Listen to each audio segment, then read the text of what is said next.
আসসালামু আলাইকুম। এখন বাজে বিকাল 4টা। সকাল থেকেই ঘরে একদম ঘরবন্দি হয়ে বসে রয়েছি।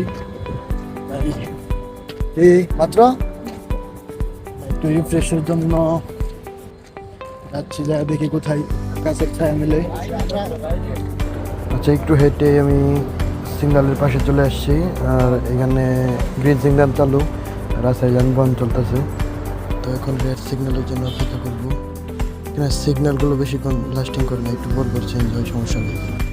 বলছিলাম না, সিগন্যাল সাথে সাথে চেঞ্জ হয়, 1 মিনিটের মাঝে সিগন্যাল চেঞ্জ হয়ে গেল। আর এখানে রাস্তা পারাপারের জন্য এই যে এই কর্নারে দেখেন সিগন্যাল দিচ্ছে। তো এখানে একটু হাঁটতে হাঁটতে 5 মিনিটের রাস্তা, সামনে 5 মিনিটের রাস্তা হাঁটার পরই সামনে একটা পার্ক আছে, তো এখানে যাব। এই জিএমসি গাড়িগুলো মূলত আরবিনরা ব্যবহার করে। সামনে থেকে অনেক সুন্দর, কিন্তু পিছনে ট্রলি দেখতে ভালো লাগে না। একটা আগের মডেলের গাড়ি সম্ভবত।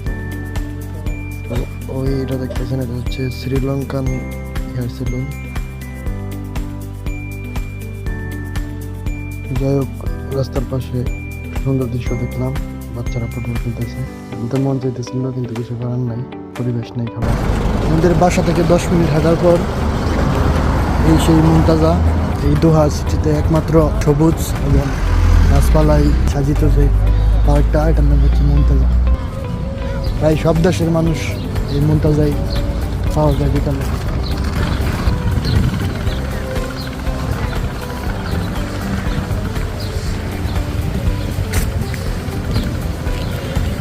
এই মুনতাজায় আসলে মনে হয় কিছুক্ষণের জন্য ঢাকা কোনো সাফারি পার্কে চলে এসেছি।